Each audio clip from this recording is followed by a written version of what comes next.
வணக்கம் மக்களே, நாம இந்த ஆரோக்கியமான எச்சரிக்கை பதிவில் தயிரில் நிறைந்துள்ள ஒரு சில தீமைகளை பற்றியும் நம்ம விளக்கமாக பார்க்க போறோங்க. என்னதான் தயிர் ஒரு ஆரோக்கியமான உணவுப் பொருளாக இருந்தாலும் அந்த தயிரை நம்ம சாப்பிடக்கூடிய நேரங்களை பொறுத்தும், தயிரோட சேர்க்கக்கூடிய உணவுகளை பொறுத்தும், தயிரை சாப்பிடக்கூடாத நபர்களை பொறுத்தும் அதனுடைய தீமைகள் அதிகரிச்சுட்டு போகுங்க. இப்போ குழந்தைகள் முதல் பெரியவர்கள் வரை அனைவருக்குமே விருப்பமான உணவாக தான் தயிர் இருக்கு. நம்முடைய உணவு பட்டியலில் நம்ம தயிருக்கு மிக முக்கியமான இடத்தை கொடுத்துருக்கோம். அதுல எந்த விதமான சந்தேகமும் கிடையாது. ஆனால் தயிரில் நிறைந்திருக்கக்கூடிய தீமைகள் என்னென்ன, அந்த தீமைகள் வந்து எப்படி விடுபடணும், குறிப்பா தயிரோட சேர்த்து சாப்பிடக்கூடாத உணவுப் பொருட்கள் என்னென்ன அப்படின்றத விளக்கமா பார்ப்போம். அதை பத்தி பார்க்கறதுக்கு முன்னாடி இந்த வீடியோவுக்கு மட்டும் ஒரு லைக் கொடுத்துட்டு இந்த தகவலை உங்களுக்கு தெரிஞ்சவங்களுக்கும் ஷேர் பண்ணிடுங்க. ஏன்னா இது அவங்களுக்கும் பயனுள்ளதாக இருக்கக்கூடிய ஒரு ஆரோக்கியமான பதிவு தாங்க. சரி வாங்க மக்களே, இப்போ வீடியோக்குள்ள போயிடலாம். தயிர் எடுத்துக்கொள்வது என்னதான் ஒரு ஆரோக்கியமான முறையாக இருந்தாலும் கால நேரம் பார்க்காம எல்லா நேரங்களிலுமே நீங்க தயிர் சாப்பிட்டீங்க அப்படின்னா அதுதான் உங்களுக்கு பல பிரச்சனைகள் ஏற்படுத்தும் அப்படின்றத உணவு நிபுணர்களும் மருத்துவ நிபுணர்களும் குறிப்பிட்டாங்க.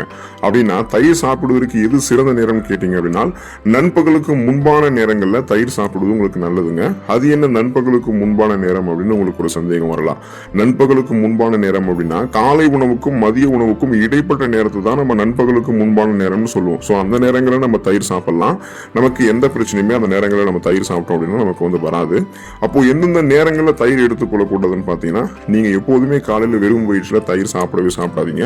உங்களுக்கு ஒருவேளை காலையில் வெறும் வயிற்றுல தயிர் சாப்பிடக்கூடிய பழக்கம் இருக்கலாம். அதுதான் உங்களுடைய முக்கிய பிரதான காலை உணவு, பிரேக்ஃபாஸ்டா கூட இருக்கலாம். ஸோ அந்த ஒரு உணவு பழக்கம் உங்களுக்கு இருக்குன்னா அதை நீங்க இப்போவாவது மாத்திக்கிறது உங்களுக்கு நல்லது. ஏன்னா நீங்க காலையில் வெறும் வயிற்றுல தொடர்ந்து தயிர் சாப்பிட்டுட்டே இருந்தீங்கன்னா நாளடைவில் அது உங்களுக்கு பிபி என்று சொல்லக்கூடிய பிளட் பிரஷர், அந்த ரத்த அழுத்தம் தொடர்பான பிரச்சனைகளை ஏற்படுத்துறதுக்கு வாய்ப்புகள் இருக்கு. ஸோ நீங்க கவனமாக இருக்க வேண்டியது ரொம்ப ரொம்ப அவசியம். அப்போ உங்களுடைய ரத்த நாளங்கள்ல வந்து பாத்தீங்கன்னா இறுக்கங்கள் ஏற்பட்டுவிடும்.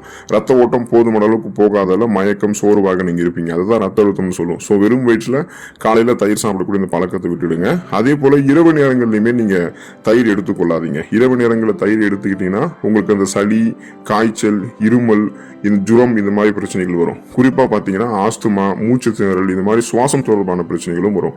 ஆல்ரெடி உங்களுக்கு இந்த பிரச்சனைகள்லாம் இருக்கு அப்படின்னா நீங்க இரவு நேரங்களில் தயிரை நினைச்சு கூட பார்க்கக்கூடாது. ஏன்னா நீங்க தயிர் இரவு நேரங்களில் எடுத்துட்டீங்க அப்படின்னா ஆல்ரெடி உங்களுக்கு இருக்கக்கூடிய அந்த சுவாசம் தொடர்பான பிரச்சனைகள், சளி, காய்ச்சல், இருமல், இந்த மாதிரி பிரச்சனைகள்லாம் இன்னும் அதிகப்படுத்தப்பட்டு விடும் அப்படின்னு மறந்துடாதீங்க. உங்களுக்கு செரிமானம் தொடர்பான கோளாறுகள் இருக்கு அப்படின்னா கூட இரவு நேரங்களில் நீங்க தயிர் எடுத்துக்கொள்ளக்கூடாது. ஏன்னா அது இன்னுமே உங்களுக்கு வந்து செரிமானம் தொடர்பான பிரச்சனைகளை அதிகப்படுத்திடும். ஒருவேளை உங்களுக்கு செரிமானம் மண்டலம் ஆரோக்கியமாக இருக்கு, அப்போ நாங்க வந்து இரவு நேரங்களில் தயிர் எடுத்துக்கலாமா, நல்லதா அப்படின்னு கேட்டீங்கன்னா நீங்க கூட எடுத்துக்கொள்ளக்கூடாது. உங்களுக்கு புதுசா அது மறுபடியும் செரிமானம் தொடர்பான கோளாறுகளை ஏற்படுத்தலாம். கவனமாக இருக்கணும். தயிரை வந்து பாத்தீங்கன்னா நம்ம எந்த நிலையில இருக்கும்போது சாப்பிடணும்னு கேட்டீங்கன்னா, உறைந்த நிலையில காணப்படக்கூடிய தயிரை நீங்க அப்படியே எடுத்துக்கிறது உங்களுக்கு ரொம்ப ரொம்ப நல்லதுங்க. வேணும்னா அந்த தயிரை வந்து மண் சட்டியில உரைய வச்சு எடுத்துக்கிட்டீங்க அப்படின்னா அது இன்னமும் உங்களுக்கு நல்லதுன்றது வந்து தெரிஞ்சுக்கோங்க. தயிரை வந்து நீங்க எப்போதுமே இந்த சூடுபடுத்தி சாப்பிடுவாங்க பாத்தீங்களா, அந்த மாதிரிலாம் நீங்க சாப்பிடக்கூடாதுன்றது ஞாபகம் வச்சுக்கோங்க. தயிரை வந்து நீங்க சூடுபடுத்திலாம் சாப்பிடக்கூடாது. வேணும்னா தயிர் கூட ஏதாவது நீங்க சேர்க்கணும் அப்படின்னு பாத்தீங்கன்னா நீங்க உடனடியாக ஆற்றல் வந்து உங்களுக்கு கிடைக்கணும் அப்படின்னா தயிரோட நீங்க சர்க்கரை கலந்து சாப்பிடலாம். இது உடனடியாக உங்களுடைய உடலுக்கு எனர்ஜி கொடுக்கும்.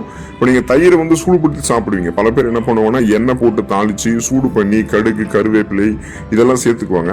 இந்த மாதிரி சேர்த்து சாப்பிடக்கூடிய தயிர் வந்து உங்களுக்கு கொலஸ்ட்ரால் பிரச்சனைகள் தான் ஏற்படுத்துமே தவிர நன்மைகளையே கொடுக்காது. 1% கூட நன்மைகளை கொடுக்காது. இப்போ நீங்க தயிரை சூடுபடுத்தும் போது இயல்பா அதுல என்னென்ன மாற்றங்கள் நடக்கும்னு கேட்டீங்கன்னா, தயிரோடைய அந்த இனிப்பு தன்மை, அதாவது அதனுடைய சுவையே வந்து மாறி போயிடும். தயிரினுடைய ஈரப்பதமே வந்து பாத்தீங்கன்னா போயிட்டு தயிர் வந்து ஒரு வறட்சியான உணவுப் பொருளாக மாறிடும். டேஸ்ட்டும் போயிடும், அதில் இருக்கக்கூடிய அந்த உங்களுக்கு அந்த சுவையும் போயிடும். அதுக்கப்புறம் பார்த்தீங்கன்னா ஈரப்பதமும் போயிடும். அதில் மருத்துவ நன்மைகளை கொடுக்கக்கூடிய நல்ல பாக்டீரியாக்கள் இருக்கும். நீங்கள் சூடு பண்ணும்போது நல்ல பாக்டீரியாக்கள்லாம் அழிஞ்சு போயிடும். அதனால அது உங்களுக்கு நன்மைகளையே கொடுக்காது. அதனால நீங்கள் அந்த சூடுபடுத்தி சாப்பிட்றது இந்த மாதிரிலாம் எடுத்துக்காதீங்க. தயிர் அப்படியே உறைந்த நிலையில நீங்கள் எடுத்துக்கோங்க. அதுதான் உங்களுக்கு நல்லது. ஒரு சில பேர் வந்து தினமும் தயிர் சாப்பிடுவாங்க. அது அவங்க ஆரோக்கியம் அப்படின்னு நினைச்சுக்குவாங்க. தினமும் தயிர் சாப்பிடலாமான்னு கேட்டீங்கன்னா சாப்பிடக்கூடாதுங்க. தயிர் வந்து ஒரு தினமும் எடுத்துக்கொள்ளக்கூடிய உணவுப் பொருளே கிடையாது. அப்படி நீங்க மீறி எடுத்துக்கிட்டீங்கன்னா அது உங்களுடைய ரத்த குழாய்கள்ல அடைப்பு ஏற்படுத்தக்கூடியதாக மாறிடும். தொடர்ந்து நீங்க தயிர் சாப்பிட்டீங்கன்னா உங்களுடைய உடல்கள்ல வீக்கம், அரிப்பு, அக்கி போன்ற பிரச்சனைகள் உங்களுக்கு வந்து ஏற்படக்கூடும். தொடர்ந்து தயிர் சாப்பிடுவதன் மூலமாக உடல்ல கொழுப்பு அதிகமாக சேரும் போது ரத்த குழாய்கள்ல அடைப்பு ஏற்பட்டு போதுமான அளவுக்கு ரத்த ஓட்டம் உங்களுடைய உடல் உறுப்பு கிடைக்காது. அதனால மாரடைப்பு, பக்கவாதம், இந்த மாதிரி பிரச்சனை ஏற்படலாம். சில சமயம் வந்து சர்க்கரை நோய் போன்ற பிரச்சனைகள் கூட உங்களுக்கு உருவாகும். ரத்தத்தில் சர்க்கரையினுடைய அளவு அதிகரிச்சு விடும். அதான் சுகர் ப்ராப்ளம் சொல்லுவோம். ஸோ இந்த மாதிரி கூட உங்களுக்கு ஏற்படலாம். அதனால நீங்க தினமும் எல்லாம் தயிர் எடுத்துக்கொள்ளக்கூடாது. தினமும் தயிர் சாப்பிடுவதை தவிர்த்து விட்டு வாரத்தில் 2 அல்லது 3 நாட்கள் மட்டுமே நீங்க தயிர் எடுத்துக்கோங்க. அந்த 2 அல்லது 3 நாட்கள் கூட ஒரு வேளை மட்டும்தான் நீங்க தயிர் சாப்பிடணும். அதுவும் எந்த பிரச்சனையும் உங்களுக்கு தராது. ஸோ அந்த ஒரு வேளையும் என்ன அப்படின்னு பார்த்தீங்கன்னா, அந்த காலை உணவுக்கு உணவுக்கும் மதிய உணவுக்கும் இடைப்பட்ட நேரமான நண்பகலுக்கு முன்பான நேரங்களை நீங்க தயிர் எடுத்துக்கொள்வது தான் அந்த சிறந்த நேரமாக இருக்கு. இப்போ நம்ம தயிரை எந்தெந்த உணவுப் பொருள்களோடு இணைத்து எடுத்துக்கொள்ளக்கூடாது, அப்படி எடுத்துக்கிட்டோம்னா என்ன பிரச்சனைகள் ஏற்படும், அதுல இருந்து எப்படி விடுபடலாம் அப்படின்றத பார்ப்போம். ஸோ அந்த வகையில வெங்காயத்தையும் தயிரையும் நீங்க ஒன்னா சேர்த்து எடுத்துக்கொள்ளக்கூடாதுங்க. உங்களுக்கு தயிர் வெங்காயம் அல்லது ரைத்தா மிகவும் பிடிக்கும் அப்படின்னா அந்த தயிர் பச்சடி, வெங்காய பச்சடி, நீங்க அதுக்கு என்ன வேணா பேர் வச்சிருக்கலாம். ஸோ அந்த பழக்க வழக்கத்தை, அந்த உணவு பழக்கத்தை நீங்க முதல்ல மாத்திக்கிறது உங்களுக்கு மிகவும் நல்லதுங்க. ஏன்னு கேட்டீங்க அப்படின்னா தயிர் அப்படின்றது இயற்கையிலேயே நமது உடலுக்கு வந்து குளிர்ச்சி தன்மையை கொடுக்கக்கூடியது. ஆனா வெங்காயம் அப்படி கிடையாது. வெங்காயம் நமது உடலுக்கு வெப்பத்தை அளிக்கக்கூடியது. அப்போ தயிர் வெங்காயம் போன்ற தயிரும் வெங்காயம் கலந்த அந்த கலவையை நாம அதிகமாக விரும்பி சாப்பிடக்கூடிய பட்சத்துல அது நமக்கு ஒத்துக்காம போயிடுச்சு அப்படின்னா தோல் அலர்ஜி உங்களுக்கு ஏற்படுத்தக்கூடும். அப்புறம் உடல் அரிப்பு, எக்ஸிமா, சொரியாசிஸ் போன்ற நிறைய தோல் சார்ந்த குறைபாடுகள், ஸ்கின் டிசீஸ் வந்து உங்களுடைய உடலை ஏற்படுத்திடும் அப்படின்றது நீங்க மறந்துடாதீங்க, கவனமாக இருக்கணும். மாம்பழத்தையும் தயிரையும் நீங்க ஒன்னா சேர்த்து எடுத்துக்கொள்ளக்கூடாதுங்க. மாம்பழத்தை சின்ன சின்னதா பீஸ் பண்ணி அது கூட தயிரை சேர்த்து சாப்பிடும் போது டேஸ்டாக இருக்கும் அப்படின்னு பல பேர் சாப்பிடுவாங்க. அதுக்கப்புறமா உங்களுக்கு நிறைய பக்க விளைவுகள் ஏற்படும் தான் அவங்க மறந்தே போயிடுவாங்க. இப்போ வெங்காயத்தை போலவே மாம்பழமுமே நமது உடல்ல வெப்பத்தை அதிகரிக்கக்கூடியதாக தாங்க இருக்கு. ஸோ அதனால நீங்க தயிரோட மாம்பழத்தை தொடர்ந்து சாப்பிட்டு வந்தீங்கன்னா ஸ்கின் டிசீஸ், தோல் சம்பந்தமான நோய்கள், உங்களுடைய உடலினுடைய அந்த செயல்பாடுகள் ஒட்டுமொத்தமாக தடைபடுதல் போன்ற பாதிப்புகள் உங்களுக்கு ஏற்படுறதுக்கு வாய்ப்புகள் இருக்கு. அதாவது மாம்பழத்தும் தயிரோட அதனால ஒன்னா சேர்த்து எடுத்துக்கொள்ளாதீங்க. மீனையும் தயிரையும் நீங்க ஒன்னா சேர்த்து எடுத்துக்கொள்ளக்கூடாது. எக்காரணம் கொண்டும் இந்த ஒரு காம்பினேஷன்ல நீங்க சாப்பிடவே சாப்பிடாதீங்க. ஏன் அப்படின்னா தயிர் அப்படின்றது புரோட்டீன் அதிகமாக இருக்கக்கூடிய ஒரு உணவுப் பொருளுங்க. இது மாடுகள் இருந்து பெறப்படுவதால இது விலங்கு வகை புரதத்தை சேர்ந்தது. அதே போல மீனில் அதிக அளவில் புரதம் இருக்குங்க. இதுவுமே விலங்கு வகை புரதம் தான். எப்போதுமே நம்ம ஒரு விலங்கு வகை புரதத்தோட இன்னொரு விலங்கு வகை புரதத்தையோ அல்லது தாவர வகை புரதத்தோட இன்னொரு தாவர வகை புரதத்தையோ சேர்த்து சாப்பிடக்கூடாது. இது நமது உடல்ல வந்து பல்வேறு பாதிப்புகளை ஏற்படுத்திடுங்க. தயிரோட நீங்க மீன் சேர்த்து சாப்பிட்டீங்கன்னா அஜீரண கோளாறு ஏற்படுவதோட வயிறு தொடர்பான உடல் உபாதைகள், நிறைய சைடு எஃபெக்ட்ஸ் உங்களுக்கு ஏற்படும் நீங்க மறந்துடாதீங்க. எண்ணெயில் நிறைந்த உணவுகள், எண்ணெய் நிறைந்திருக்கக்கூடிய உணவுகள், ஆயில் ஃபுட்ஸ், எண்ணெயில் வறுத்து பொரித்த உணவுகளை வந்து நீங்க எப்போதுமே தயிரோடு எடுத்துக்கொள்ளக்கூடாதுங்க. இப்போ நிறைய பேர் வந்து பாத்தீங்கன்னா நம்ம உணவுகளை சாப்பிட்டு முடிக்கும் போது அல்லது உணவுகளை சாப்பிட்டு இருக்கும் போது பாத்தீங்கன்னா அது கூட நிறைய சைடிஷா ஏதாவது எடுத்துக்கணும்னு நினைப்போம். ஸோ அந்த மாதிரி எடுக்கும் போதே நம்மளுடைய எண்ணத்துல வர்றது என்னன்னா அதிகமாக அந்த எண்ணெயில் வறுத்து பொரித்த உணவுகளை தான் நம்ம எடுத்து சாப்பிடுவோம்.